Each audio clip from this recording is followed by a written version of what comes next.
Hi everyone, Gruntle here, and this is my guide to legendary and unique weapons in Borderlands the pre-sequel. Today we're looking at the mining laser, which is a unique laser manufactured by Hyperion.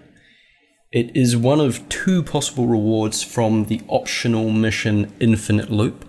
Basically what you have to do, I'll put a little clip up of it, is you got to hand in the mission to Dantrap after disabling Clap 9000. If you do it the other way around, you're going to get a grenade mod called Snowball, I believe it is.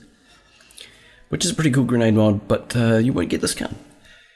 Anyway, this weapon will come in these 4 different elements, so corrosive, incendiary, cryo, and shock. Or shock, it doesn't come in all 4 at once. And if we compare it here to the 2 legendary, Hyperion, didn't mean to swap them.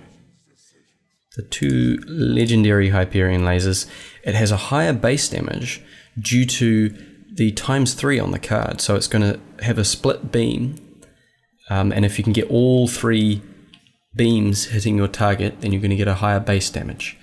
Although I think due to the increased critical hit damage on the legendary lasers, they're going to be a bit better. This one only has a 60% critical hit damage increase. I'll give you a closer look up at the gun. So it's nothing too impressive, just like a normal Hyperion railgun.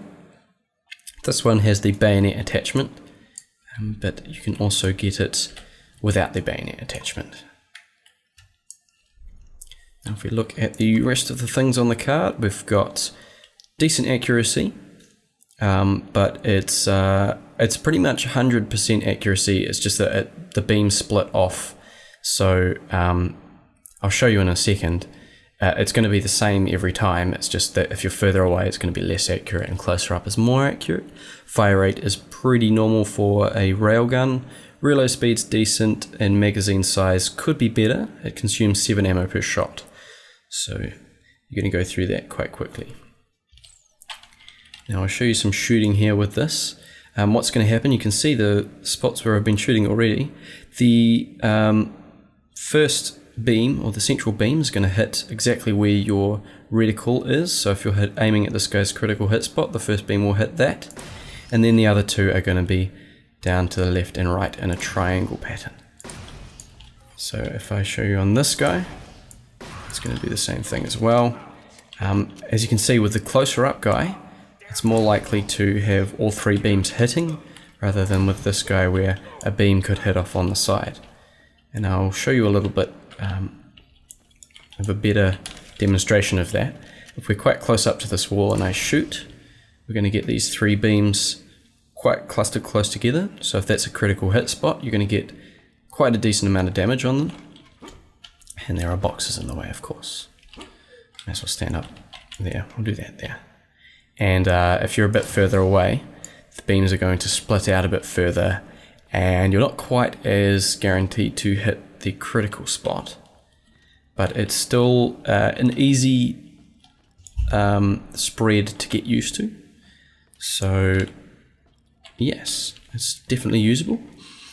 Now I'm going to switch to some gameplay with Wilhelm with this laser, using Wilhelm because he has the laser buffs, but I believe it will be pretty decent laser with the other characters as well. I haven't really tested it out that much, and when I was playing through, I think I picked up the Snowball almost every time, so I don't particularly know how good it is with the other characters, but I'm sure it will be pretty good. So anyway, let's switch to that gameplay with Wilhelm, and I'll let you know what I'm thinking.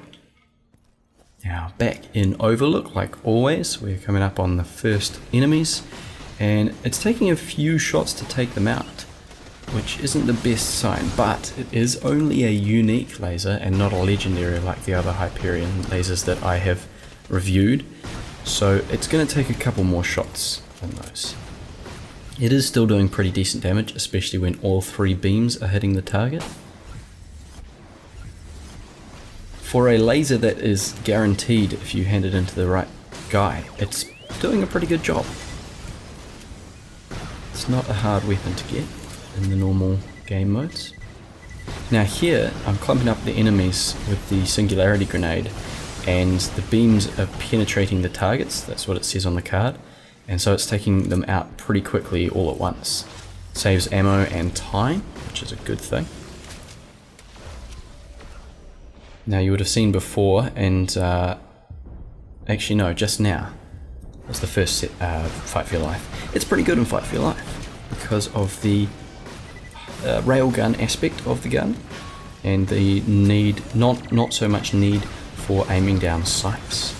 And as you can see right there, it's pretty good at taking out badasses as well, especially with these guys. They have the big critical hit spot in their head, so you can get all three beams to hit that, which is very useful and gives quite high damage.